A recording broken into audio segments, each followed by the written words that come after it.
دو ناخۆشی هەموو لایەکمان بێ جارێکتر کۆستیوار ڕوو لە میلەتە نەکاتەوە.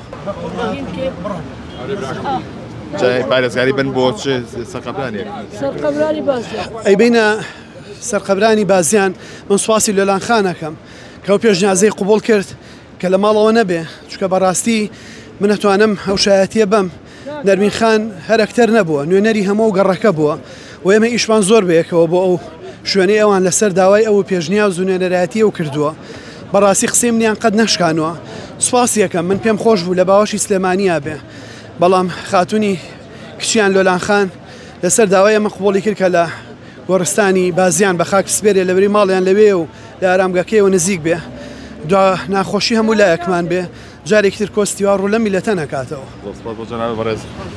ئەوەی کە هەیە لە ئێستادا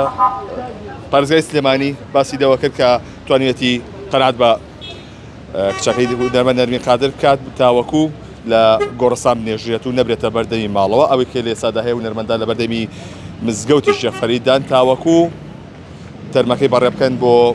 بازیان و لە گۆڕستانی بازیان بنێژێت.